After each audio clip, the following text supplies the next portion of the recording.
बहुत समय पहले की बात है। एक शांत और सुंदर गांव में एक बुद्धिमान बौद्ध भिक्षु रहते थे, जिनका नाम आनंद था। आनंद अपने ज्ञान, धैर्य और मौन के महत्व को समझाने के लिए जाने जाते थे। वे अक्सर गांव वालों को सिखाते थे कि चुप रहना कैसे हमारे जीवन में शांति और संतुलन ला सकता है। गांव में एक युवा व्यक्ति था, जिसका नाम सूरज था। सूरज बहुत बातूनी और उत्साही था। वह हर समय बोलता रहता था, चाहे उसकी बातों का कोई महत्व हो या नहीं। उसकी आदत थी कि वह किसी भी चर्चा में अपनी राय देना चाहता था, चाहे वह सही हो या गलत। उसकी इस आदत से लोग परेशान रहते थे, लेकिन वह खुद इस बात को नहीं समझता था।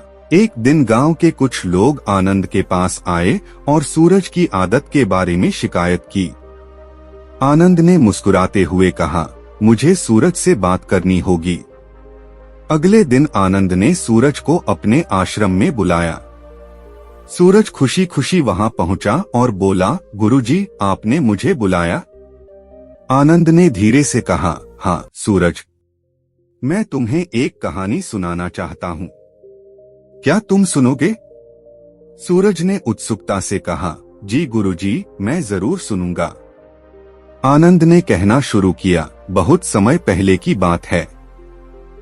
एक राजा था जो बहुत ज्ञानी और न्यायप्रिय था। उसका एक वफादार मंत्री था, जिसका नाम चंद्र था। चंद्र राजा का प्रिय था और हमेशा उसकी सलाह मानता था। लेकिन एक बात थी जो चंद्र को परेशान करती थी। राजा की आदत हर छोटी बड़ी बात पर तुरंत प्रतिक्रिया देने की थी। राजा को बोलने की आदत थी, चाहे वह आवश्यक हो या नहीं। चंद्र ने सोचा कि राजा को चुप रहने के महत्व के बारे में सिखाना चाहिए। एक दिन चंद्र ने राजा से कहा, महाराज, मैं आपको एक महत्वपूर्ण बात बताना चाहता हूँ। राजा ने कहा, बिल्कुल बताओ चंद्र।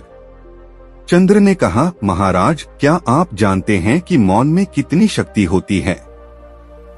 कभी कभी चुप रहना ही सबसे बुद्धिमानी होती है। राजा ने इसे हल्के में लिया और कहा, मैं समझता हूँ, लेकिन मैं तो राजा हूँ, मुझे बोलना ही पड़ता है।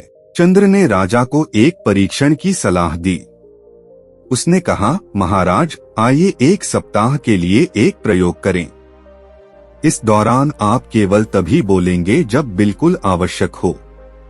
देखें कि इसका क्या परिणाम होता है। राजा ने चंद्र की बात मान ली और परीक्षण शुरू हो गया। अगले कुछ दिनों में राजा ने पाया कि जब वह कम बोलता है तो लोग उसकी बातों को अधिक गंभीरता से लेते हैं। उसने देखा कि उसकी समझदारी और निर्णय लेने की क्षमता बढ़ रही है। राजा ने महसूस किया कि जब वह चुप रहता है तो उसे सोचने और सही निर्णय लेने का अधिक समय मिलता है।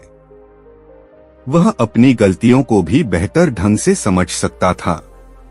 इस प्रयोग के अंत में राजा ने चंद्र को बुलाया और कहा, चंद्र, तुम सही थे। चुप रहना वास्तव में बहुत महत्वपूर्ण है। इससे मुझे शांति और संतुलन मिला है। चंद्र ने मुस्कुराते हुए कहा, महाराज, यह सच है कि कभी कभी चुप रहना ही सबसे बड़ी बुद्धिमानी होती है। मौन में शक्ति होती है और यह हमें आत्मसंयम और समझदारी सिखाता है। सूरज ने गहराई से सोचा और फिर आनंद की ओर देखा।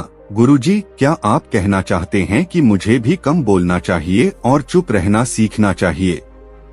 आनंद ने धैर्यपूर्वक कहा, हाँ सूरज, चुप रहने से हमें कई फायदे मिलते हैं। जब हम चुप रहते हैं तो हम अधिक सुन सकते हैं, अधिक समझ सकते हैं और सही निर्णय ले सकते हैं।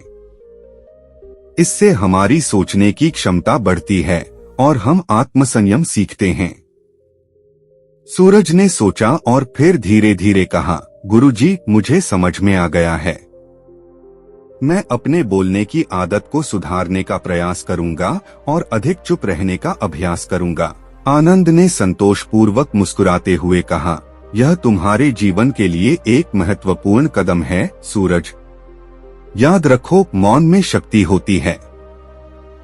यह हमें आत्मसंयम, धैर्य और समझदारी सिखाता है।